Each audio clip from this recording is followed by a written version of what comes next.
Seattle reigned in that familiar port city way, never pouring, but steady and relentless like background music that never ends.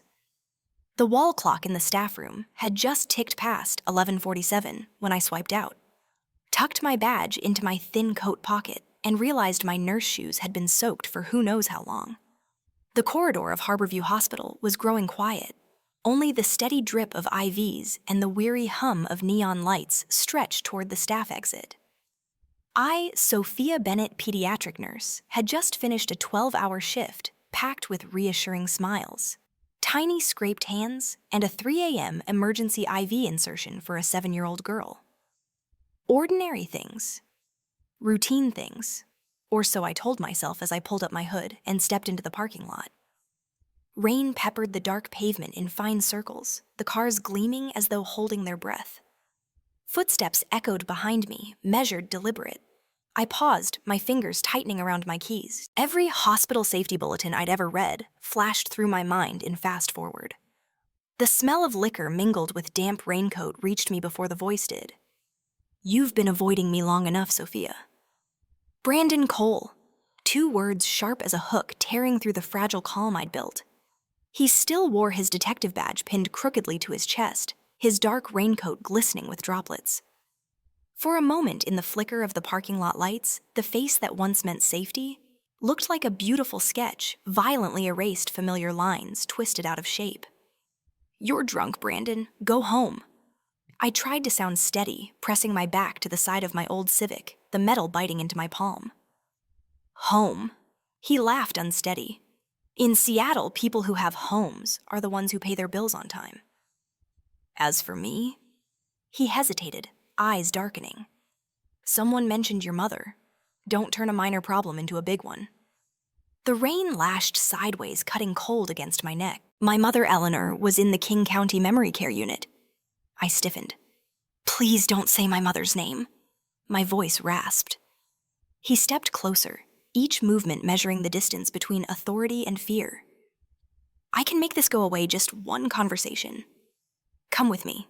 All the hours spent reading patient charts, listening to doctors' orders, holding tiny plastic wristbands that left marks on my skin compressed into one raw instinct run. I turned and bolted before hearing whatever he said next. Rain slapped my face, water streaming down my collar. The city unfolded into a maze of light and slick steps. I knew the shortcuts through First Hill, the cafe that stayed open late the stoop with the wide awning, but tonight everything had shifted. Familiar slopes felt steeper, strange corners closer. I veered onto Madison Street, heart hammering, darted past a row of idling taxis, and caught sight of a warm amber glow spilling from a wide glass door. Crescent Club, that private club. People whispered about its waitlist as long as a Seattle drizzle, like a fish darting into warmer water. I pushed the door open. The scent of polished wood and citrus filled the air. Inside, everything was unnervingly orderly. Velvet chairs, a slate stone fireplace, a silent piano still resonant from the last touch. Murmured voices, the clink of glass, and several curious glances met the sight of a drenched woman stepping out of the rain. I hesitated just long enough to feel my knees trembling, then saw him. He stood at the edge of the bar, folding his phone shut. The light caught the thin metallic line of his tailored jacket. He was too calm, not in the way of a bystander, but of someone who had already arranged the pieces and no longer needed to prove control. Black hair is cut neatly, and composed features are carved in the reflection of rain against glass. I saw him before I thought, and my hand reached out on its own, grasping for an anchor. I grabbed his hand. His skin was warm. Disarmingly warm. My voice came out small, flickering like firelight. "Please help me." No questions, just eyes that dropped to my soaked hand holding his, then lifted to my face, pausing briefly at the faint red imprint of a child's bracelet on my wrist, and he nodded. "Come with me," he said softly, his tone lined with cool steel, just loud enough for 2. I followed him through the lobby, feeling like I was being led into a cabin warm enough to forget the sea. A suited attendant pressed the elevator button. When the doors closed, the sound of the rain outside seemed to dim as though someone had turned down its volume. "What's your name?" he asked as the elevator rose smoothly, "Sophia?" I breathed, then remembered my manners. Sophia Bennett. He took a folded towel from a side cabinet and handed it to me. I'm Christopher. A brief pause. Christopher Martinez. The name settled in the small space like a landmark. Even someone too busy to eat lunch had heard of the Martinez name perched somewhere between medical tech, clean energy, and nightly finance reports. I glanced at my dripping shoes, struck by one detail: he stood close yet never intruded. The door slid open. The hallway was carpeted in ash gray, the lighting warm and muted. A room unfolded with a glass wall overlooking Elliott Bay, the city beyond, glittering like someone had just closed the lid of a music box, leaving the final note hanging. The changing room's there. Christopher gestured easily as if he'd done this countless times. My assistant will bring a coat, ginger tea, and canvas shoes. I laughed short, startled, because the image of canvas shoes in a place this refined felt absurd. Thank you. I barely recognized myself in the bathroom mirror. Wet hair clinging to my temples, eyes swollen with exhaustion, the faint red line still circling my wrist. I dried off, pulled on the soft sweater the assistant had left, and reminded myself this is just shelter from the rain. Christopher waited in the sitting room, a slim folder in hand. He set it aside, poured tea, and slid the cup toward me. The scent of ginger and lemon peel rose, comforting. Who were you running from? He asked directly. Brandon Cole, I said, surprised at how even my voice sounded. He's a detective. I braced for disbelief, but he only tilted his head, filing the information somewhere invisible, and said, He has a record of drinking on duty and unexplained debts. Would you like to file an internal report? I can connect you with the investigation unit. I stared. How do you know that? He didn't glance at the folder, just at me, because people don't run through the rain like that over an argument. I tightened my hands around the teacup.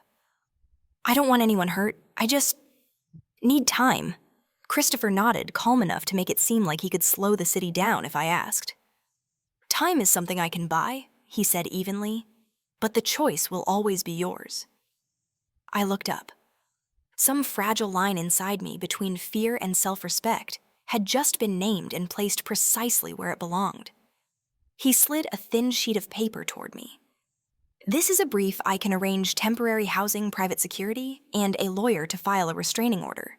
Every action requires your written consent. Without your signature, no one touches your life, not even me. I read the neat lines signed with a trembling hand. Thank you. Silence hung between us. Beyond the glass, Seattle glittered like a jeweled map, the rain tracing fine diagonal lines. Why are you helping me? I asked, partly curiosity, partly disbelief at a man rich enough to say he could buy time without sounding arrogant. Christopher set his cup down, fingertips brushing the porcelain. Because I owe the medical world a promise, he said, with a faint smile like the last stroke of a pencil sketch. And because I hate seeing someone with a badge use fear as a leash. You know, Brandon? My body tensed. Seattle's small, he shrugged. Smaller than people think. That's when I noticed the corner of a document peeking from his folder. Bold letters reading Apex Dominion, a name I'd heard on the news, a finance conglomerate tangled in controversial medical supply contracts. At that exact moment, the phone on the table buzzed. He answered without looking at me and switched to the speaker. Mr. Martinez, in a calm female voice, said that legal confirmed that the suspicious transfer tied to B. Cole matches Apex's payment network. The data preservation order is in place. A chill ran down my spine, not from the rain, but from realizing my private nightmare had threads connected to something vast and shadowed. Christopher ended the call and looked at me. You're not alone, he said quietly, and you owe me nothing.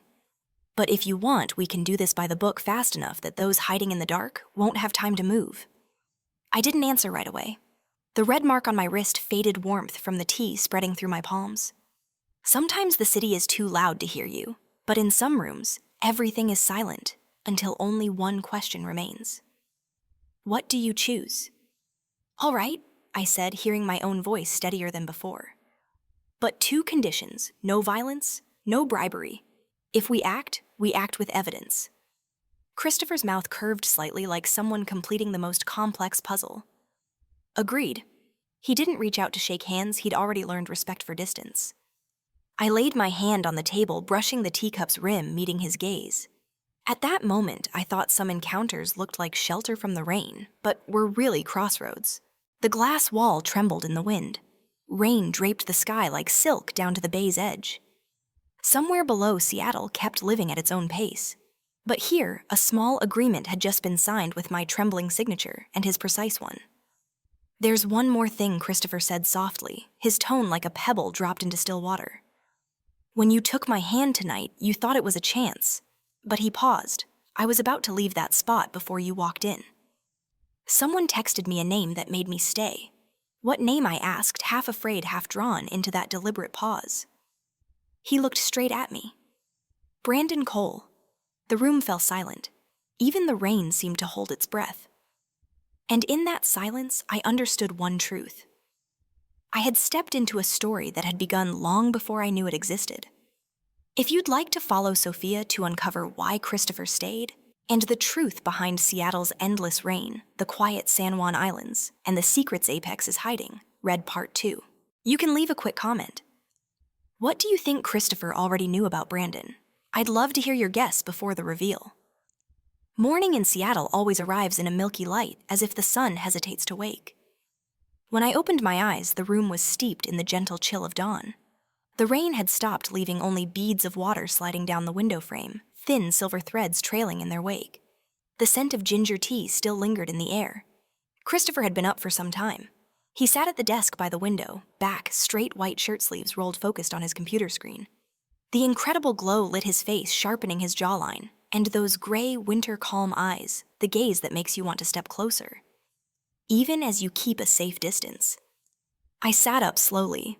The borrowed sweater from last night carried a faint, soap-clean smell, and the trace of a man who understands boundaries refined, but never remote. "Good morning," I said softly. Christopher looked up.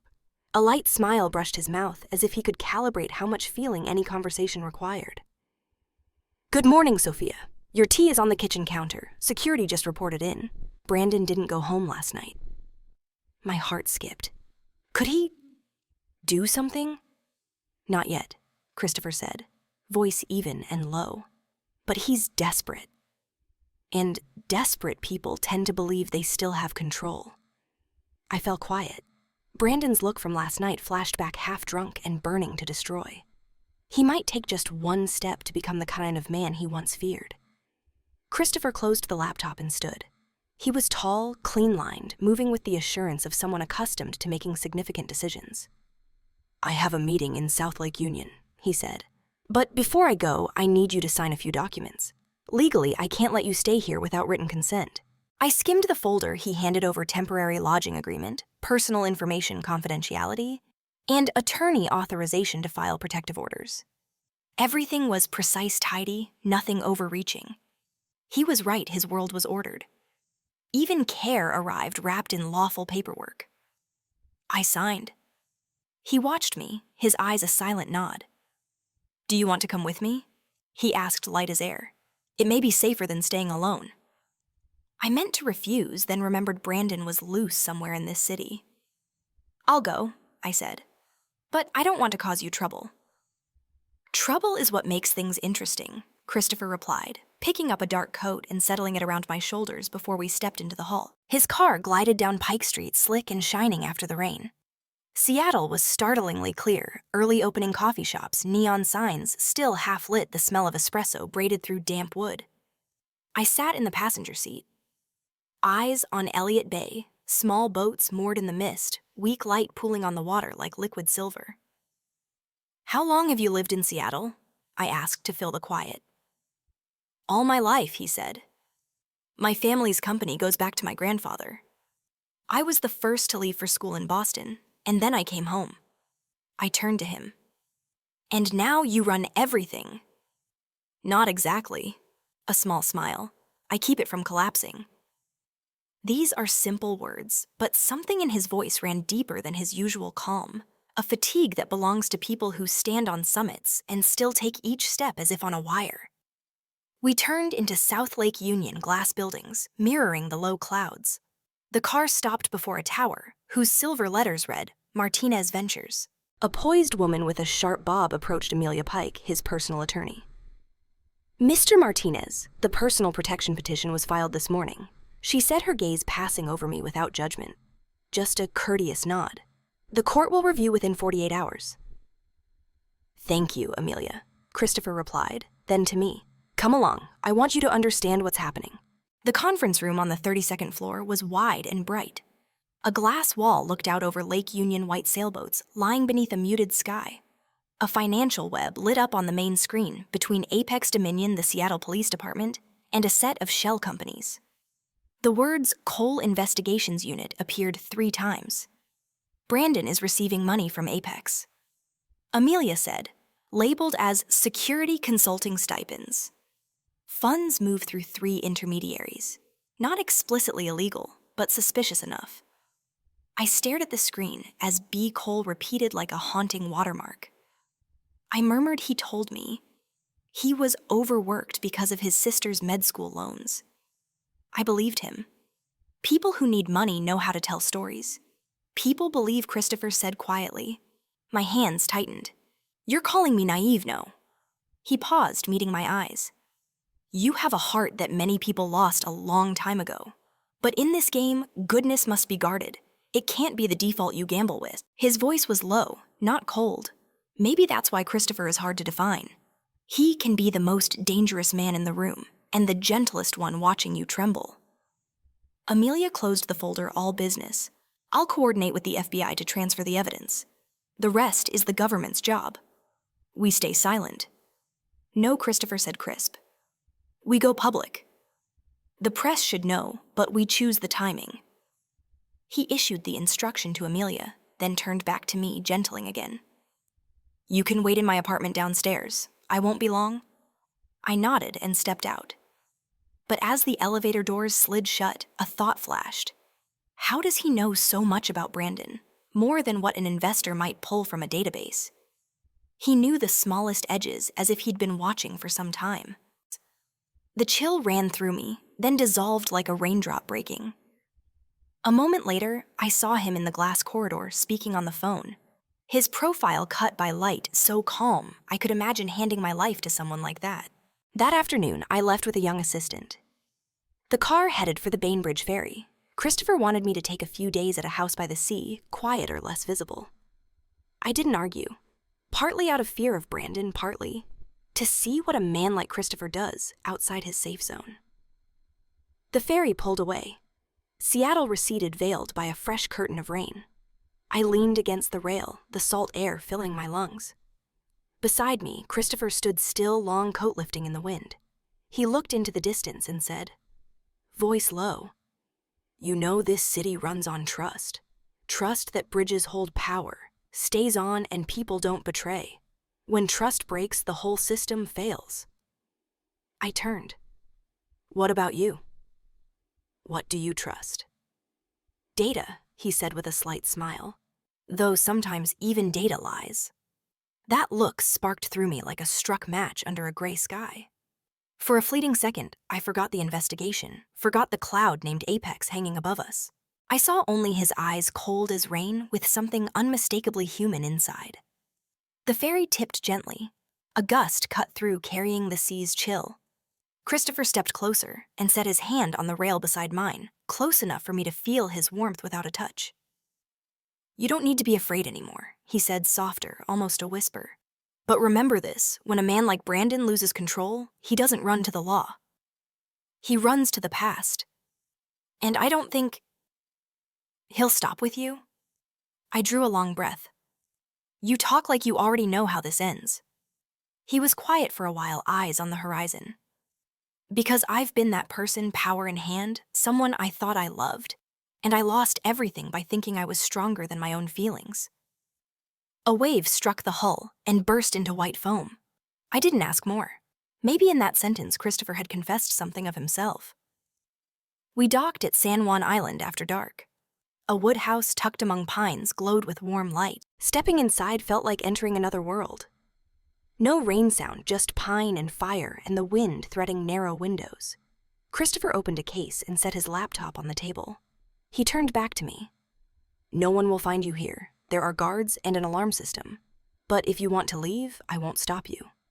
I smiled lightly. If I go, will you be able to relax? He didn't answer. His eyes made it clear my question had brushed a boundary he rarely voiced.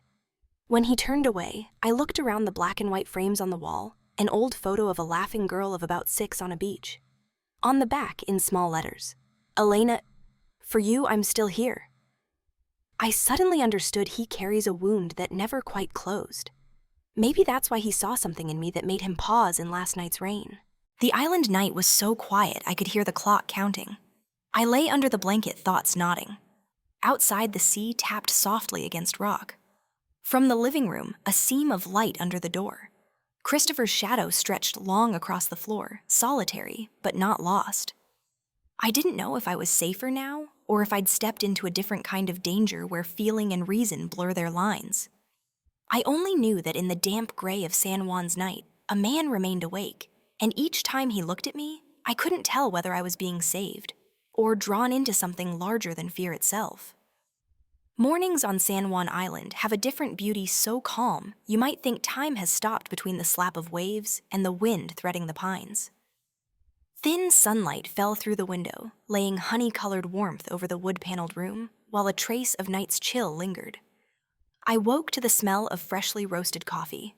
Christopher stood at the stove, sleeves rolled a slant of light across his shoulder. The image felt disarmingly ordinary if you forgot that this man ran a multi-billion-dollar conglomerate and held dozens of medical tech contracts nationwide. "You're up." His voice was low and even. Something in how he spoke made you feel safe. I said I didn't know you could make coffee taking a seat on the wooden chair and watching the steam curl from the porcelain cup. He smiled, eyes on the pour-over. Learned during long years in Boston. Poor students save themselves, and caffeine is the one thing that doesn't betray you. The line made me laugh. For the first time since that rainy night in Seattle, I heard my own laughter unforced genuine. Even so, unease edged it. Everything felt too peaceful, and peace often stands right before a storm. Christopher poured the coffee, set the cup in front of me, and pulled out the chair opposite. "Did you sleep all right?" "More or less," I said. "Just not used to the place." And I heard footsteps on the porch. He tilted his head. "Probably the guards are making rounds. They switch every 3 hours. But if anything feels off, please tell me immediately." I nodded. Part of me wanted to trust him. Another part couldn't help wondering, was he protecting or monitoring me? A thin veil of silence hung between us like steam. I meant to break it, but his phone buzzed. He glanced at the screen, his expression tightening. "Amelia," he said, his tone shifting. He stepped onto the porch and slid the glass door shut behind him. I didn't intend to eavesdrop, but Amelia's voice cut cleanly through the glass. "Sharp, urgent, Brandon Cole just left Seattle." His car's GPS went dark in Tacoma. He was seen at an old warehouse tied to Apex Dominion. Christopher's reply was a low command: "Keep the FBI out for 24 hours. I want something confirmed first." The door opened. He came back, in his gaze heavier than before. "Is something wrong?" I asked. "Nothing critical, just some old Apex data surfaced. It may connect to Brandon." I studied him, trying to read past the composure in his eyes, but all I found was a calm so thick it quieted everyone else in the room. That afternoon, he walked with me along the beach. The waves lapped softly at white sand. Golden light braided with the smell of salt. I went barefoot, the cold biting like a memory. "Do you come here often?" I asked. He said, "Only when I need quiet to think, eyes far off." "It belongs to an old friend." "I rent it when I need to step out of the noise, an old friend." He nodded. "A physician. He died last year, heart failure. I invested in his hospital, but we were too late. Maybe that's why I trust systems more than people. People waver." The wind lifted a few strands of my hair. He reached out and brushed them from my face, an easy, natural gesture, unforced, and my heartbeat skipped. "You're not like the people I usually meet," he said softly, his look both gentle and unreadable. I can't tell if that's a compliment or a warning. Maybe both. He smiled. "We only warn about what we're afraid to lose." Heat rose to my cheeks. I turned toward the water. The sea laid deep blue light, flickering gulls circling high. For a breath, I wondered if not for that rainy night, would he and I have ever crossed paths? After dusk, a rush shipment arrived. Christopher slid it open and drew out several color prints, Brandon, walking with an unfamiliar man in Tacoma. Beside them, a transfer record, a massive sum bearing the digital signature of Malcolm Cade, CEO of Apex Dominion. I looked over his shoulder, my stomach dropping. So he really works for Apex? No, Christopher said quietly. Worse, it looks like he's delivering something to them. I stepped back. Delivering? What medical data? His grip tightened on the page. Harborview patient records. Part of a system my company once supplied equipment for. If it leaks, thousands of patients will be exposed.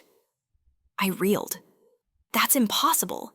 That system is top-tier secure. Christopher turned to me, eyes gone winter cold.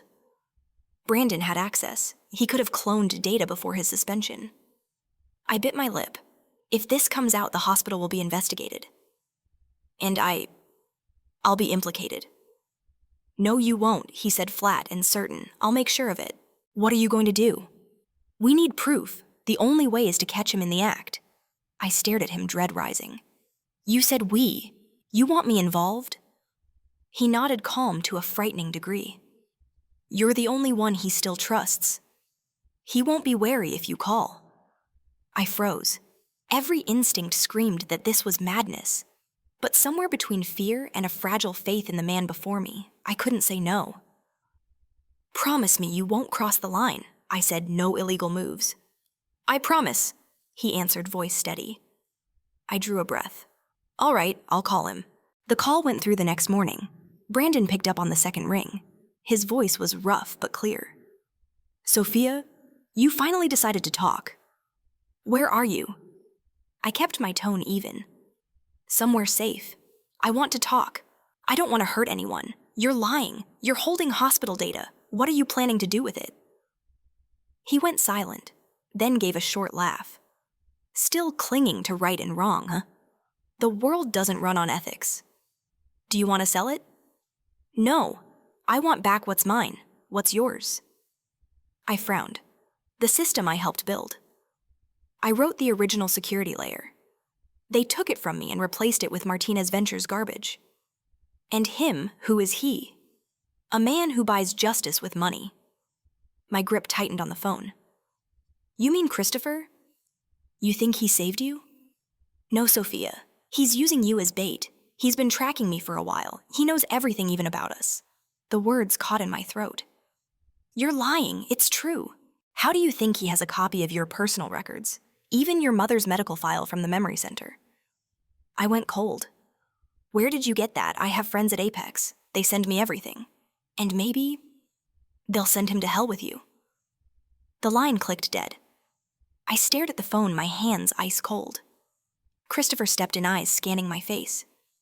What did he say? I looked up, my voice breaking. Do you actually have copies of my records? He was silent. Only a heartbeat, but enough for me to know yes. I did it to protect you, he said quietly. Nothing else. I stepped back.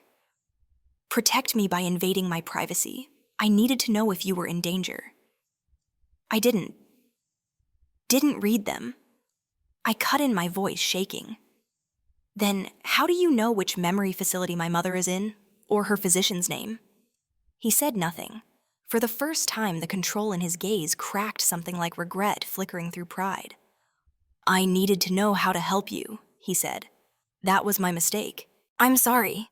I turned away. Offshore wind rose. The glass door shuddered. Inside me, that fragile sense of safety dissolved like salt in water.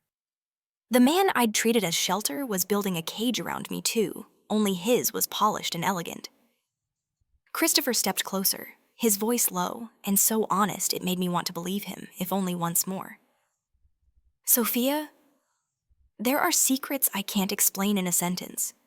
But if you give me time, I'll make everything clear. My eyes stung. I don't know who to trust anymore, Christopher. Brandon may be a traitor. But you scare me differently. You're too good at making people believe. He didn't answer. For the first time, his look wasn't one of a man in control. It was the look of a man on the verge of losing something he hadn't realized mattered. Outside, the sky darkened. Another rain was coming. And I knew that tonight it wouldn't be only rain that fell. The truth would too.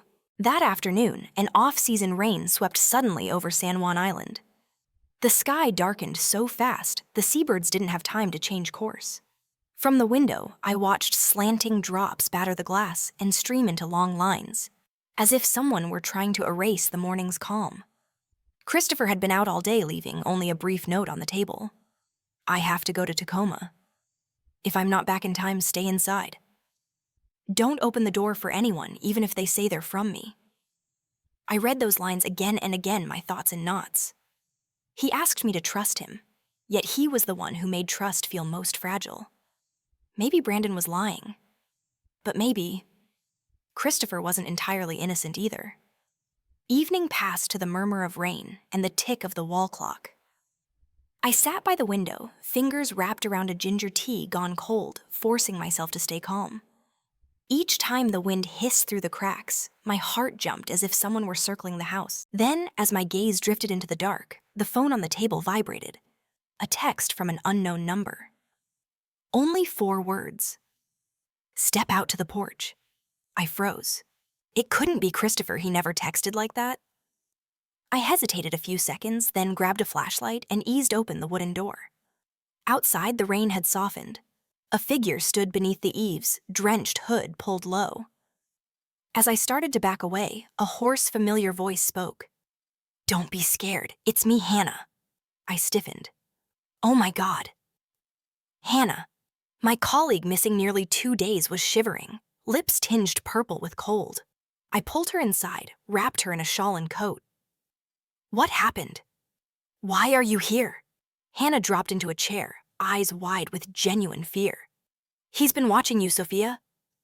"Brandon? He's lost it. He said he'd show you that Christopher Martinez isn't who you think he is." I faltered. "What are you talking about? Why do you think he knew I was your friend? He grabbed me because he thought I had Apex data you were hiding. He mentioned a place, Pier 6, Tacoma. He said that's where all of Martinez's secrets began." I went still. "How did you get away?" "I didn't run," Hannah said, gaze drifting. "He let me go, said I was to bring you a message." I sank into the chair opposite as rain hammered harder like the sea's ragged breathing. A jumble of pieces clattered in my head. Hospital files, Apex Dominion, Brandon, and Christopher. Everything spun like a maze with no exit. "You have to leave, Sophia." Hannah gripped my hand, urgent. "Please don't wait for him. You don't know what you're stepping into." I started to answer, but the front door swung open. A gust blasted in, carrying the salt, wet smell of rain and decisive footsteps. Christopher stood on the threshold, soaked through long coat dripping. Warm lamplight washed over his face, tired and cold, as if he'd just come through a battle. His eyes cut immediately to Hannah. For an instant, a flash of vigilance tightened his pupils before he masked it with his practiced composure. "What is she doing here?" His voice was low, clipped almost in order. "I just arrived," Hannah said. Rising fingers still clawed into the chair back. "I'm here to save her from you." Christopher tipped his head. "From me? You know precisely what you're hiding, don't you?" Hannah's voice shook but held. "Pier 6. Tacoma. I heard Brandon. You used to work for Apex before you split off to start your own company. You're not clean in this." The room thickened. Christopher didn't react right away. He peeled off his coat and hung at each motion slow enough to seem almost cold. "You believe the word of the man who abducted you?" he said, tone frighteningly even. "I left Apex because they wanted to buy off hospitals. But if you need proof..." He turned to the desk, pulled out a thick envelope, and set it down hard. "This is the contract I refused 3 years ago when they offered to bribe me to adjust clinical data. I pulled our capital, and they've wanted me gone ever since." Hannah stared at the envelope, silent. Her eyes flicked to me as if to ask, "Do you believe him?" I didn't answer. I only looked at Christopher. His face was calm, but in his eyes I saw something else real hurt. Not anger, not a performance. "Hannah," I said softly, Stay here tonight. Tomorrow we leave the island. She nodded reluctantly. Christopher didn't object. He only said, I need to step out for a while. I'll be back in the morning. As the door closed behind him, I saw a drop fall from the edge of his coat. I couldn't tell if it was rain or the first tear of a man who never lets anyone see him weak. Night. Hannah dozed on the sofa. I lay in bed, eyes fixed on the ceiling. Outside, the wind keened in long breaths like someone sighing far offshore. Near midnight, an engine purred in the drive. I went to the window and eased the curtain aside. Headlights pierced the rain. Christopher hadn't gone far. He leaned against the car talking on the phone, voice low. I tried to read his lips through fogged glass. A few words slipped through the door's gap. If Cade leaks the data, don't let Sophia know. I'll handle Brandon. A chill ran down my spine. I backed away, heart pounding. He was still keeping something from me, and that something led straight to Apex. The door eased open behind me. Hannah stood there gaunt with a voice barely a breeze. You heard, didn't you? I nodded, lips pressed tight. You have to leave now, otherwise you'll be just another piece on their board. I didn't answer, only grabbed my coat. Part of me wanted to run as far as I could, but another, the weakest part, wanted to stay, wanted to believe Christopher had a good reason. We slipped out into the wet carpet of pine needles. Hannah led and I followed. The rain had thinned to a dense mist. Far off, Christopher's headlights glowed faintly through the trees. As we neared the little stand of woods that opened onto the main road, a crack split the night sharp short. The lights went black. I froze. Hannah screamed down, an engine roared. Another set of lights flared from the opposite side, not Christopher's car. A black SUV barreled into the narrow lane. Two figures stepped out dressed in dark. Run! Sophia. Hannah shoved me. I plunged into the trees, feet skidding on slick needles, breath ragged. A second shot barked closer this time. I slipped, mud splattering my clothes, scrambled up and ran. Suddenly, a hand yanked me back. I sucked in air to scream, but when I saw the face, the sound died. Christopher. Quiet, he whispered, hand firm on my shoulder. Eyes sharper than I'd ever seen. Don't be afraid, I'm here. Far off, an engine revved and faded. He waited a beat, then pulled me in, holding me tight. His body was cold, but his hand trembled the first time I'd seen him shake. What did you think I was doing here? He rasped. I tailed their car all the way from Tacoma. They weren't after you. They were after me. I stared speechless. I kept things from you because if you knew, you'd never have stayed, he said, eyes locked on mine. Apex doesn't just want the data. They want to destroy my entire project, the only thing that can stop them from gaming the healthcare system. And Brandon's a pawn. It's too stupid to see he's just a tool. He released me and drew a long breath. Where's Hannah? I turned. She was gone. Only a scatter of small blood drops stippled the forest path already melting into the earth. Christopher followed my gaze, then said softly, almost to himself, Maybe now you understand. No one in this is truly blameless. Rain fell again. Beads clung to his hair, glinting like glass in the weak spill from the car. I looked at him, not as a savior, but as a solitary traveler trying not to collapse. In that rain, I understood everything began on a rainy night, and perhaps it would end in rain too, where the border between trust and fear, love and doubt is so thin, a single breath could break it. Christopher and I returned to Seattle 3 days after the stormy night in San Juan. The city greeted us with a thin veil of mist and the damp chill of early winter. On the pier, the bay's water shimmered silver. Gulls wheeled through a smoky morning. Everything looked familiar, but inside me, everything had changed ever since Hannah vanished among the pines without a trace. Christopher kept his usual composure, but I noticed the pauses in his gaze had grown longer. Sometimes he stared into the distance like a man counting his mistakes, each number heavy as a stone. Are you cold? He asked, voice low and gentle, just enough to pull me from my thoughts. I'm fine. I tightened the scarf around my neck. The warm wool carried a hint of mint, his scent. Do you think Hannah is still alive? He was quiet for a long moment, eyes on the thickening fog. If Brandon took her, he would need her to bargain. But if Apex moved first, He let the sentence trail off as if refusing to finish it. I studied his profile, strong, beautiful lines shadowed by sorrow. There was something he didn't say, but I understood he feared his own silence might bring everything down. We reached Martinez Ventures in the afternoon. The tower rose sleek and cold in glass set in the heart of South Lake Union. Staff greeted him with a look that mixed respect and wariness.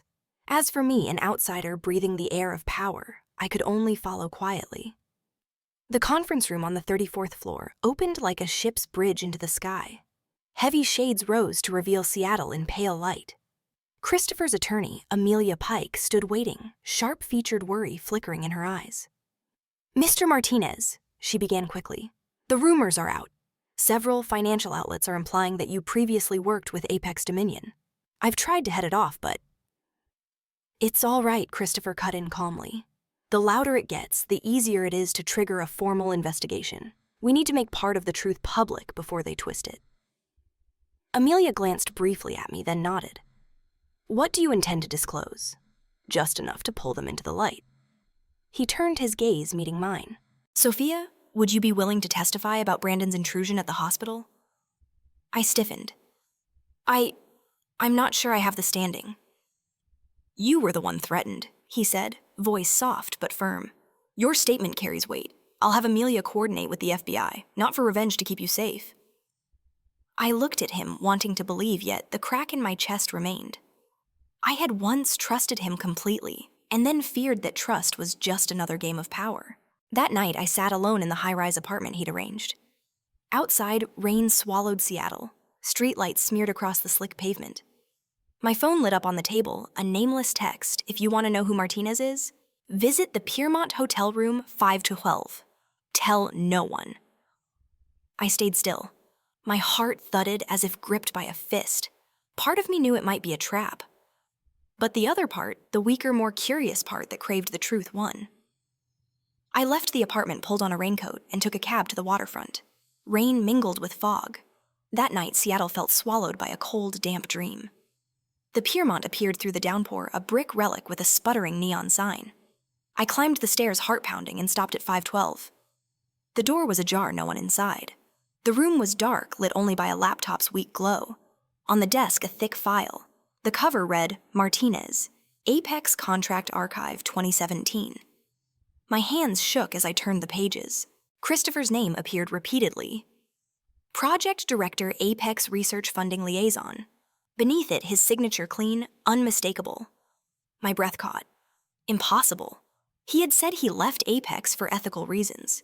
But here were records showing he had officially let a contract worth hundreds of millions with them. From behind me, a voice said, "Now do you understand why I told you he isn't clean?" I spun. "Brandon." The hallway light carved hollows into his face, thinner now. Stubble rough eyes bloodshot with sleeplessness. "What do you want?" I backed away. "Not money," he rasped. "I want you to know who he is." I trusted Martinez like I trusted myself. He betrayed me. He let Apex turn me into a pawn, then denied everything. I clutched the file. "You're lying. You abducted people. You tried to sell hospital data." Brandon laughed hoarse. "Yes, because I was cornered, and him, what about him?" He used that same data to build the Martinez Ventures empire. Before I could answer, the door swung wide. Christopher stood there, hallway light fracturing in his eyes, cold as splintered glass. "Please step away from her, Brandon." Brandon barked a laugh. "Ah, Martinez, the benevolent billionaire, perfect timing. Let her hear the confession from your own mouth." Christopher entered slowly, never taking his eyes off him.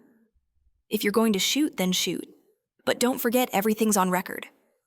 Brandon started and Christopher raised his hand. His phone was recording. "You think I didn't know who lured Sophia out? I knew you'd try. I had to let it play because the FBI would have grounds to move only then." Brandon snarled, lifting a gun, but police sirens wailed at the same instant. The hall burst open, blue uniforms flooding in. In the chaos, Brandon hit the floor, the gun skittering to a stop at my feet. I stood frozen. Christopher came to me, his hand brushing my shoulder as if afraid I might vanish. "I'm sorry. I never wanted you to see this." I stared at him, voice raw. "Are those documents real?" He held my eyes for a beat, then nodded once. Yes, I worked for Apex. But I left when I realized they planned to manipulate medical research to profit off the poor. I pulled every dataset I could, burned their servers, then built Martinez Ventures from the clean part of the Hay project, the part they hadn't corrupted.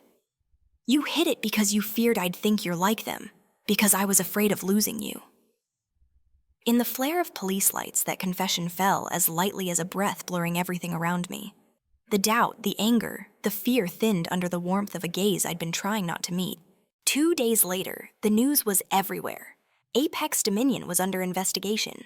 Detective Brandon Cole was arrested, and Martinez Ventures filed complete transparency on all prior contracts.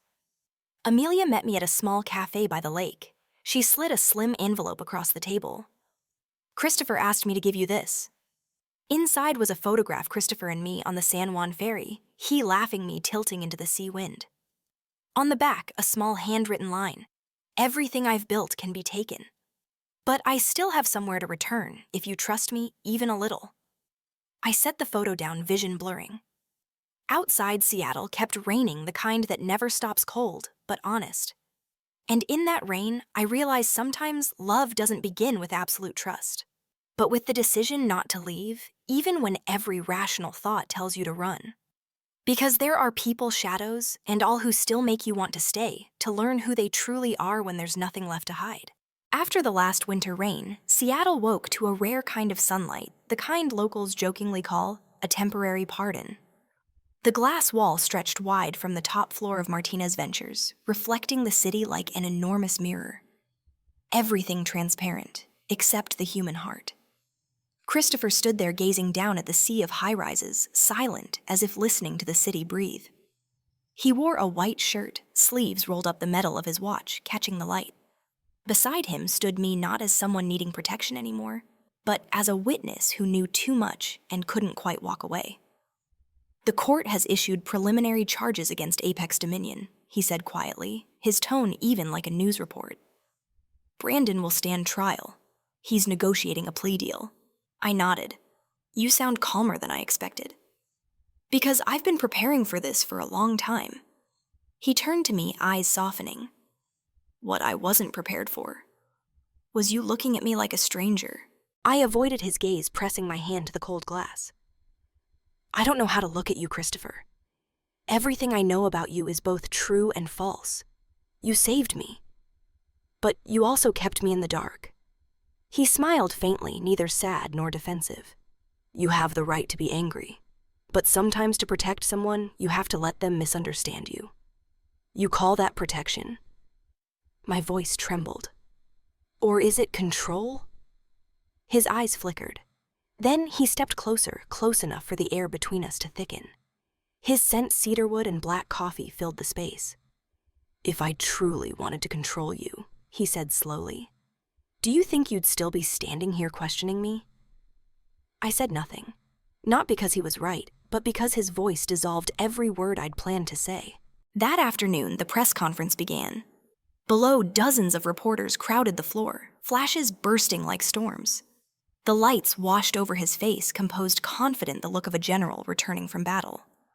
Mr. Martinez, a journalist, asked, do you deny working with Apex Dominion during the early development of the smart health system? He nodded once. I don't deny it, but I left before they tampered with the data. I kept the humanitarian portion of the project because I believe technology only matters when it protects people, not when it controls them. His words drew a hush across the room. From the back row, I watched him, feeling pride and ache intertwine. He always stood where the light was strongest, and I, as ever, stood at its edge, where the reflection was softer and colder. When it ended, he came to me, still surrounded by assistants and cameras. Go home first, he said quietly. I have to meet the federal investigation team. All right, I replied, though unease rippled inside me. The way he said it, something was behind those words, something heavier than a meeting. That night, rain returned steady and familiar. I sat in his apartment, the city glowing dimly through the windows, and opened my laptop to search old Apex Dominion records. Then, buried among hundreds of links, a headline caught my eye. Unreleased records, medical experiments on anonymous patients. Project Phoenix 2016. I clicked, Lines of text appeared clinical merciless. Project Supervisor Christopher Martinez. Location Tacoma Research Facility, Washington. I froze. The words sliced through my memory like a blade. Tacoma, where Hannah vanished, the place he once said everything began. If this was true, then maybe Hannah didn't die because of Apex, but because of the truth he'd buried. I grabbed my coat and called a taxi to his building. Near midnight fog wrapped the streets, the city lights dim and watchful like eyes behind glass. The lobby guard recognized me and let me through. The elevator hummed to the 34th floor. The meeting room lights were still on. Inside, Christopher sat alone, files spread before him. He looked up as I entered unsurprised, as though he'd been expecting me. I found the article I said. Project Phoenix. Is it true? He was silent for a long beat. The air vent stirred his hair slightly. Yes, he said at last. But not the way it's written. I want to hear it from you. He nodded, eyes distant. Phoenix was a medical AI prototype software to predict disease risks. Apex wanted human trials even before ethical clearance. I objected, so they cut me out and used my name to legitimize their paperwork. I tried to report it, but they blocked every channel. Hannah helped me collect evidence, and because of that, they started watching her. I went still. You mean Hannah worked for you? She was an internal security technician. She discovered Apex was misusing the algorithm. His voice dropped. I never thought they'd kill her. Do you have proof? He opened a drawer and took out a small USB drive. Everything's here, emails, data logs, server records. But if I release it, Martinez Ventures will be dragged in too. My signature's on the early approval forms. Tears blurred my vision. Then what will you do? He smiled faintly without joy. You won't be shocked if I say I'll release it anyway. I've spent half my life hiding. I'm done. I stepped closer, palms flat on the table. If you do this, you'll lose everything. I know. His eyes softened deep and steady. But I'm more afraid of seeing you look at me and not believe. The world shrank to a glass room at that moment, and two people breathed in the same storm. Outside wind howled through the skyline. Rain ticked like a clock. And I realized that the strongest people are sometimes willing to break to keep the last human part of themselves intact. I reached up, touched his cheek. You don't have to prove anything anymore, Christopher. I believe you. He closed his eyes briefly, leaning into my hand. A small human motion that carried all the vulnerability he'd never shown anyone. Thank you, he whispered. I don't know where this ends, but at least I won't face it alone. I was about to pull him into an embrace when his phone vibrated. The screen flashed Amelia Pike. He looked at me, then answered. Yes, Amelia's voice trembled through the speaker. Christopher, something's happened. Hannah, she's alive. She's asking to see you. But there's one condition. She'll only meet you alone. The air thickened. I felt my pulse trip. Christopher slowly set the phone down. In his eyes flickered something between hope and dread. Hannah's alive, he said, barely believing it himself. You're going to her, I asked. I have to. I took his hand, cold as stone. What if it's a trap? He squeezed back a brief smile, crossing his face like the last light of day. Then at least I'll know I lived honestly once. He walked out. The door closed, his footsteps fading down the hall. I stood there watching his silhouette dissolve beyond the glass, and a quiet dread rose inside me. Some meetings aren't meant to heal, but to end. And though Seattle blazed bright the next morning, I knew the real storm had only begun. That morning, Seattle wore a thick gray veil. The sky looked ashen. The rain fell slowly and relentlessly, not violent but weary, like the long sigh of someone carrying too many unspoken truths. Christopher left the apartment at dawn. He didn't say precisely where he was going, only left a small note on the table, Edgewater Hotel, 10 a.m. If I don't come back, don't look for me. Trust only what you see with your own eyes. I read those lines repeatedly until the center of my chest felt cold and hollow. Edgewater, the hotel perched right over Elliott Bay, where people say that if you stand on the balcony, you can hear the waves whisper like the city confessing its sins. I knew this wasn't just a meeting. It was the truth, or a trap. And though reason screamed at me to stay, my heart pulled me out the door, as if part of my soul had been traveling with him all along. When I reached the Edgewater, it was 10 minutes to 10. The wind off the water was cold and damp salted. Warm light washed over dark wooden pillars inside the lobby, and a small speaker played Moon River, so wistful and far off it ached. I looked around, no Christopher.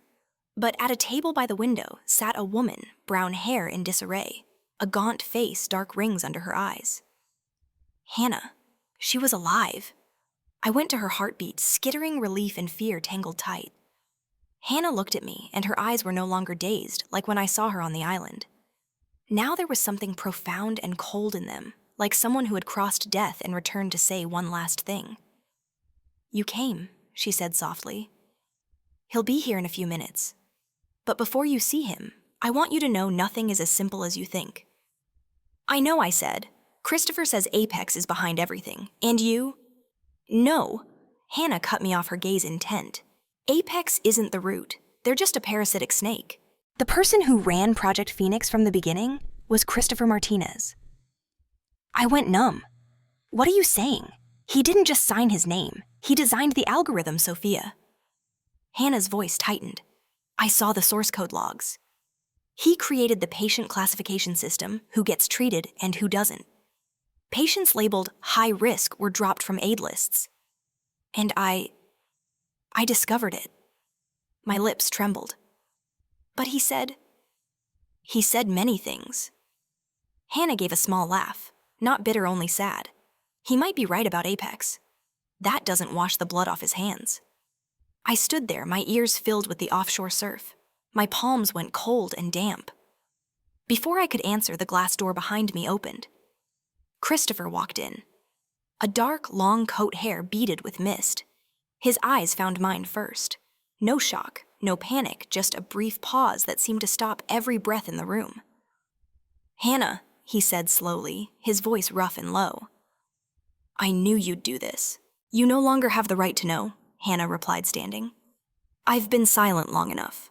I trusted you, Christopher, but you didn't just hide Apex. You let hundreds of patients be cut off from care because your system decided they had too little chance to survive. You killed them with numbers with an algorithm." "It wasn't me," he said, eyes fixed on her. "That system was altered after I left the project. Apex changed the algorithm. No, you wrote the original, you built the frame. They only used it the way they wanted." Hannah tossed a file onto the table. "This is a copy of Phoenix's original drive. Want to deny it again?" Christopher didn't touch the file. He only looked at her, weariness settling over his face. "Why do you think I left Hannah? I couldn't fix anything from inside. I took the data to expose them, but you don't understand that sometimes you must live as the guilty one to save people." I looked at the two of them facing off, one trembling with rage, the other standing steady in a nearly hopeless calm. And I was caught between two opposing truths, each half right. Thunder rolled far out over the bay. Hannah slid a USB from her pocket and plugged it into a laptop. Lines of data flickered across the screen columns of patient names, classification results, and finally, algorithm author C. Martinez, Phoenix Project. Christopher stared at the screen for a long time, then said quietly, "I've never denied my share of guilt. But do you know what's worse than being wrong, not daring to put it right?" He took out another USB. "This is the real data, the part I hid from Apex. It proves they changed the algorithm, not me. Whether you believe it is up to you." Hannah's hands shook. "Are you telling the truth? I have no reason to lie anymore." She hesitated, then took the USB and plugged it in. The screen shifted to encrypted files. Hannah opened one. Code scrolled by, and then a final comment appeared, version final. Edited by Malcolm Cade, Apex CEO, date 03/02/2017. Hannah went still. She turned to him, lips trembling. "You kept this the whole time I planned to release it, along with my own confession." He exhaled. "But I knew if I moved too soon, Apex would erase everything. I needed you alive to verify the data, Hannah. I thought you were dead." She broke into sobs, a hand over her mouth. "I thought you'd betrayed me. Thought you wanted me gone." "I've lost too many people to do that again," he said, voice catching. "I only wanted to end this." For several minutes, no one spoke. Only the rain ticked against the glass, and the waves struck the pilings underneath the deck. Hannah stepped to the window, looking out at the water. "I'll give this to the FBI. But, Christopher, when this is over, you'll have nothing left." "I know," he answered barely above a breath, "but at least no one else will die." She nodded and wiped her tears. Sophia turned to me. "Keep him in your sight. Whatever happens, don't let him be alone." Then she left her small figure fading into the rain, leaving only the smell of salt and the dry click of the door behind her. I turned back to him. Christopher stood by the table, head bowed, his hand clenched into a fist. "Are you all right?" I asked softly. He didn't answer at once. Then, slowly, "Did you ever think that people like me aren't allowed to be happy?" "Why would you say that?" "Because I know that even if I do what's right, they'll remember me as the man who once was wrong." He lifted his gaze, eyes rimmed red. "And if I choose happiness, I might have to leave the whole world behind." I stepped closer and took his hand. "What do you want, Christopher, justice or peace?" He looked at me, the truth in his eyes so clear it made my heart tighten. If I could, I'd choose both. But life is rarely that generous. I rested my head against his chest. His heartbeat was steady and strong, yet I felt the space between beats the calm of someone standing in an undertow. "Whatever happens," I said, "you're not alone anymore." He gave a small smile. "I've been alone for so long, Sophia. I forgot what it means to have someone stay." Outside, thunder cracked. Rain hammered the bay, bursting into white spray. He held me tighter, saying nothing, as if words might break the moment. Beyond the glass, the waves pounded the pilings in steady bursts, like the heartbeat of two people standing on the thin line between guilt and love. And I knew that though the Edgewater was only a small hotel on the bay, it had become a milestone where a piece of the past was buried, and a fragile love began to breathe again in rain that had yet to stop. 3 days after the meeting at Edgewater, Seattle returned to its old rhythm, rain mist and mornings so cold you had to invent a reason to stay in bed a few minutes longer. But for me, every hour felt heavy like a stone pressing on my chest, because I knew Christopher was preparing for what he called the final act. He barely slept. Every night his study light burned until 3 a.m. Papers, files, and handwritten notes spread across the table. Sometimes I woke to find him sitting by the window, staring into the distance, gripping the USB that held all the evidence that could dissolve the empire he had built over the past decade. "Are you really going to hand it over to the FBI?" I asked quietly, stepping closer, my hand resting on his shoulder. Christopher didn't turn around. His voice was low but firm. "Not going to." "I will. You'll lose everything." "I know." He gave a faint smile, eyes fixed on the dark water outside. "But sometimes the only way to save something is to destroy it yourself." I said nothing. Some of his words cut like knives, bloodless but deep. He took me to the pier near Olympic Sculpture Park on the 4th morning. The sky was gentler than usual, gray, but calm, the bay still as glass. He stood in a long coat, hands in his pockets, wind tangling his hair. "Where are you going?" I asked. "Tacoma," he replied. "To deliver the original data." Amelia arranged a meeting with the federal task force. Once again, everything begins and ends in the same place. I gripped his hand. "You can't go alone. I'm coming with you." He looked at me, his gaze a mix of warmth and sorrow. "Sophia, I need you to stay.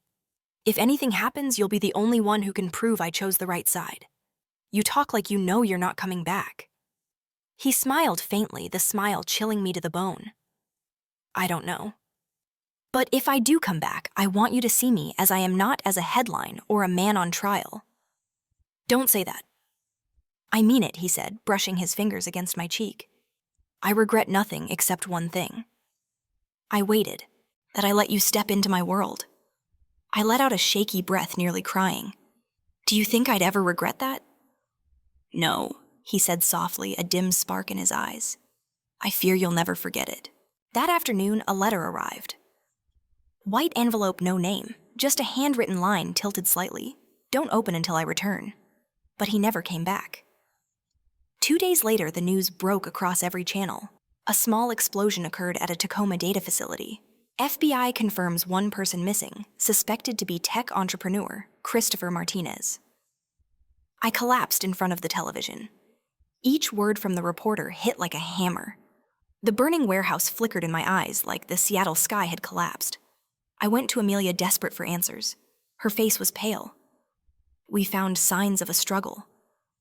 The original USB is gone. But there was no body. Nobody. I grabbed her shoulders. Then he's alive, isn't he? Amelia only shook her head gently. Sophia, we can't be sure, but he left something for you. She handed me another envelope, smaller, thicker, bound in black leather, 2 silver words written on the front if. I returned to the lakeside apartment and sat by the window for hours. Rain fell again, thin, steady as if the night refused to sleep. Finally, I opened the envelope. Inside was a single handwritten page. Clean strokes measured unmistakably his. Sophia. If you're reading this, it means I didn't make it back. But don't let fear kill what's still good inside you. I don't want you living in my past where everything left is shadow and ash. You'll hate me for the things I kept from you, and you'd be right. The truth is, I never believed I deserved your trust. You walked into my life like a small light, and I used my hands to shield it from the wind, even knowing the wind always wins eventually.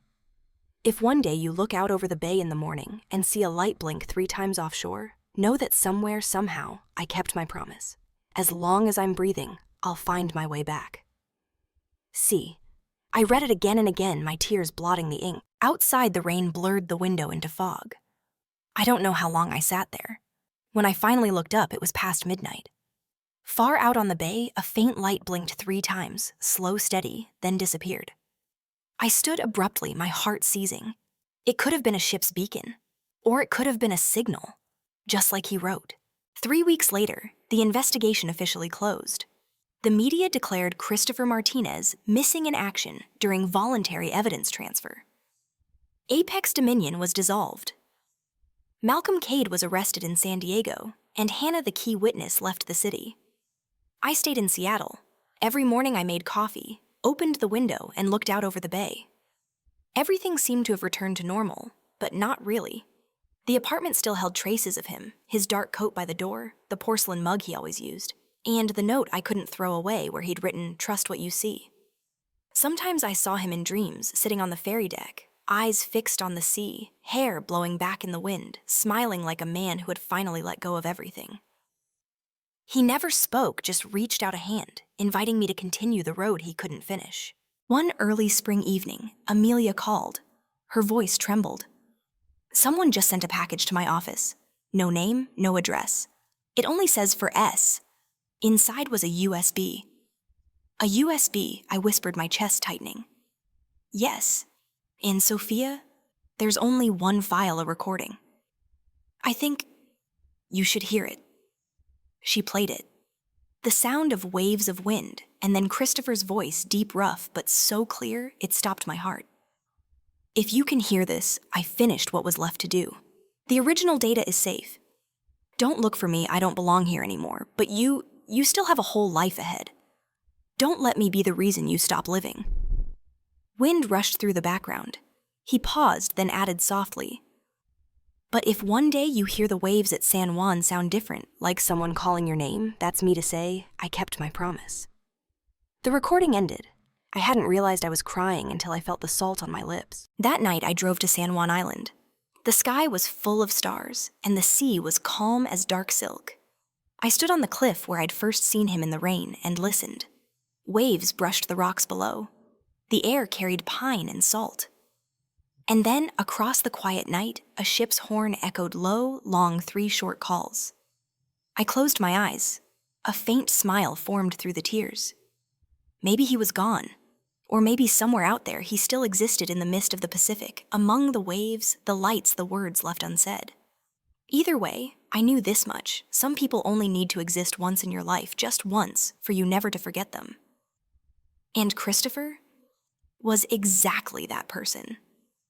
Spring came late, Seattle stayed cold, and a shroud of mist lay over the bay like a silvery morning veil. Yet in that chill, the first signs of life appeared: magnolia buds peeking from rooftops, children dashing through Gasworks Park, and thin sunbeams threading the clouds. I remained in the city, living inside the hollow of things I still couldn't name. When I opened the window some mornings, I half expected to hear Christopher behind me, black coffee or a latte. But only the distant grind of engines answered. 6 months had passed since the Tacoma explosion. Nobody was found, and there was no proof he was alive. The case file closed on a single dry line. Status: missing, presumed dead. I once thought I'd learn to accept it, but that never happens. You can learn to live without. You never learn to stop remembering. One April afternoon, an email arrived from Amelia Pike. The subject line was spare, an ending or a beginning. She wrote the FBI has reopened the Phoenix file. An anonymous copy of the data was sent to Washington, proving that the project was deliberately altered to serve a pharma conglomerate's interests. The sender left no name, but the character signature has 3 initials: CMS. I stopped breathing for a beat. CMS Christopher Martinez. Amelia added that they were tracing the IP address it pinged from a coastal town in northern Washington, a place called Port Townsend. I printed the email, folded it carefully, and left the house that afternoon. Rain fell in thin threads that still soaked hair and wool. I drove more than 2 hours along the coastal road past stands of pine and switchbacks that opened onto sheets of silver sea. When the water fanned out before me, something felt startlingly familiar. The wind carried salt and resin, exactly the scent clinging to the coat he'd draped over me on San Juan. Port Townsend was small and still. Weathered wooden houses lined the harbor-red roofs, darkened with rain. Chimney smoke hanging gray above the streets. I found a cafe called the Driftwood Room, where Amelia said the IP had originated. A bell chimed as I pushed the door, warm light gilded black and white photographs of the old sea. Behind the counter, a middle-aged man with graying hair and kind eyes pulled espresso shots. "Can I help you?" he asked. "I'm looking for someone who may have come here," I managed. "His name is Christopher." He considered, then smiled gently. "The man with the old camera always by the window." I forgot to breathe. "Yes?" "That's him. He's been coming in for 2 months. Always orders black coffee, no sugar. Yesterday he left early, and he left this." He handed me a pale brown envelope sealed. No name on the front, just a handwritten line. "For the one who returns when the wind changes." I opened it. Inside was a photo of the San Juan ferry landing where he once took me. The sky was ablaze in orange-red dusk, and in the corner, his unmistakable hand. I kept my promise. My hands shook. Tears blurred the ink. "Did he say where he was going?" I asked, trying to keep my voice level. "No," the owner said. "But he asked me, when does the wind return from the north?" I told him around early May. He smiled and said, "Then I'll return when the wind changes." I tightened my hold on the photograph. Maybe he had never been very far. I rented a small room near the water and stayed in Port Townsend. Each morning, I went to the Driftwood, sat in the corner he'd claimed, and ordered black coffee with no sugar. I watched the paneled window where the sea flashed silver. People who've known loss own a silence of their own. I understood that here quiet, but with an ocean inside. On the 13th afternoon, the wind began to veer. Cold air poured down from the north. The sea roughened. Masts in the harbor leaned. I sat there with both hands cupped around my mug and stared at the water. And then, through the fog, a figure appeared at the end of the wooden pier. He strolled tall and spare with a dark coat on his shoulders and an old camera strap on his chest. His hair was a little longer, blown back by the wind.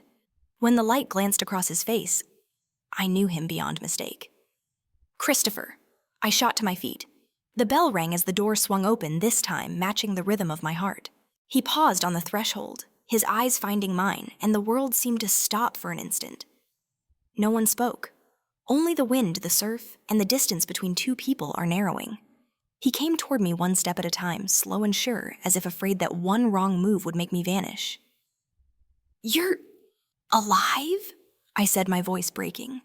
He smiled faintly. "I made you a promise, didn't I? As long as I'm breathing, I'll find my way back." I couldn't hold back any longer. I folded him into my arms. His warmth spread through me, honest and vivid, until my tears came faster than I could catch them. Why did you disappear? I leaned on his shoulder. I had to ensure the USB reached the right hands with no government or media fingerprints. I used an independent security group. After that, I was tailed. I had to vanish. They'd call it staged if I stayed publicly alive. You never sent word to me. I was afraid they'd trace it to you. I couldn't bear the thought of you being dragged in again. I lifted my face, tears caught in a smile. You always think you can carry the world. But to me, the world is you. He was quiet, then rested his forehead against mine. I know, and that's why I came back. We sat by the water until late. Waves whispered. Moonlight shattered across the surface like pieces of glass. He told me about the months hiding in the mountains of northern British Columbia, working under another name, living simply as a nobody. He said that whenever the wind moved through the trees, he heard the sea calling, and me. He said I never thought I'd see you again. His voice a little unsteady. But I suppose a part of me still believed love doesn't disappear, it only goes to ground, waiting for the wind to change. I twined my fingers with his, our eyes catching the moon. I waited, and the wind came back. He smiled a smile I'd thought would live only in memory. If I learned one thing from all this, it is that not everyone is lucky enough to have someone wait for them. I have you, and that makes me want to keep living. The wind moved through us. The sea and coffee scents mingled earthy and warm. We fell quiet listening to the old song the ocean sings, the one we'd forgotten the words to, but somehow still remembered the tune. And in that moment, I understood love doesn't need to end in vows or a wedding. Sometimes it's enough that someone returns late worn, carrying scars, and the world can begin again. Under the Port Townsend night as northern winds blew through, I looked up at him, a man who had stepped out of the ashes, carrying the warmth of a new spring. And in his eyes, for the first time in a long while, I seen myself as the one thing still giving him a reason to live on. That morning, Port Townsend glowed with a light I had never seen before. The sky was so clear you could trace every ripple on the water, each glimmering pale gold, like honey dissolving in glass. Seabirds crossed the harbor with soft cries, as if awakening the world from its long sleep. Christopher stood by the wooden railing, wearing a white shirt, his hair tousled by the wind. In that early light, he looked both real and fragile, so much so that I was afraid if I blinked, he might fade again into the mist, like all the other times before. I walked toward him carrying 2 cups of hot coffee. He turned, and his smile was like sunlight skimming across the bay. "You're up earlier than I expected," he said. "I was afraid that you'd be gone again if I opened my eyes." He was quiet for a moment before replying softly, "I'm not leaving anymore. Not when I finally have a reason to stay." We sat together on the wooden bench overlooking the sea. His breath mingled with the morning haze, dissolving into the soft wind. I looked at his hands, hands that had once signed contracts, made decisions that changed thousands of lives, now simply holding mine still and human. "How will you live now?" I asked. "Start over," he said. "Maybe I'll open a small cafe somewhere no one knows my name. I'll take pictures of the sea, brew coffee, and read old books." He paused, then turned to me. "What about you?" I smiled faintly. "Maybe I'll write this story not as a report or a confession, but as a tribute to the man who taught me that love doesn't need to be grand, just real." He nodded. "If you write it, say, I was wrong once, lost once, and wanted to give up once, but someone reminded me who I was. You think I could ever forget that I asked, half teasing, half breaking?" "No," he smiled. "I just want to be sure you remember what matters most, that you saved me no matter how it ends."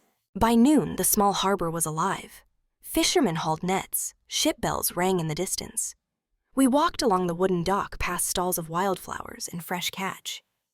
He stopped in front of an old bookstore. On the window pane, a handwritten sign read, "Every story deserves to be retold in its own way." "See," he said, a spark of boyish mischief in his eyes. "Even the sea has its own philosophy." I laughed. "And you're learning to speak like it." He nodded. "The sea swallowed my past, but gave me another chance to live. Now I want to be quiet, like it, no proof, no defense, just existence." Inside, the scent of old paper mixed with pine. He picked up a slim book with a faded blue cover. "Letters from the Sea." He flipped a few pages, then placed it in my hands. Keep it. This book got me through the nights in British Columbia. You'll understand it better than anyone. I opened it. Between 2 pages lay a folded sheet of paper, and there was a photograph of me caught in profile under the sunset at Edgewater. Beneath it, in his familiar black ink. Sometimes we don't need to know how the story ends. It's enough to know someone once looked at us so honestly that the world went silent. By afternoon, clouds rolled in. The wind picked up. The sea turned pewter, reflecting the sky like a vast mirror. We sat in the driftwood, the cafe where I'd first found him. The owner recognized us and only smiled, saying nothing, as if he knew some stories no longer needed words. Christopher handed me a small envelope. This is the last part. I opened it. Inside were property papers, our names listed, and the address was Cottage 21, Port Townsend Bay. I froze. I bought an old fisherman's house. Small, but it has windows facing the sea. You'll have a desk for writing, and I'll have a corner for my camera if you still want to stay. I looked at him for a long time. It wasn't the house, the quiet invitation behind the words, a doorway into a new chapter. Simple, uncertain, but accurate. You already know my answer, I said. He smiled, eyes soft as the evening light. I just wanted to hear you say it. I want to stay. Outside, the wind howled and the rain began to fall, but everything was warm and still inside. At that moment, I realized that some endings need no fireworks, vows, or witnesses. Sometimes it's enough that after everything, 2 people still choose to sit side by side while the world keeps changing. Night. The sea lay quiet under the Port Townsend moon, silver spilling across the surface. We stood before the little house, the lights glowing gold inside. He wrapped his arms around me from behind his chin, resting on my shoulder. What do you think will happen to us after all this? I whispered. I don't know, he said. But if tomorrow still brings daylight and the sea is still here, I'll keep choosing to stay and love you in the only way I know, quietly, but deep enough that nothing can erase it. I turned to face him and saw no more shadows in his eyes, only the calm we had spent half a lifetime searching for. I believe you, I murmured. Whatever happens next, Port Townsend will always be where you came back to. And I waited. He smiled, pressed a kiss to my forehead, and whispered, and the place where dawn begins again, every day because of us. The next morning, I saw the first light threading through the curtains. The waves lapped softly like a heartbeat.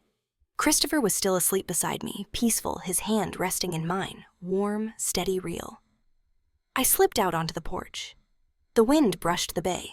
Far off, a ship's light blinked 3 times, then went out just like the signal he'd once written about in his letter.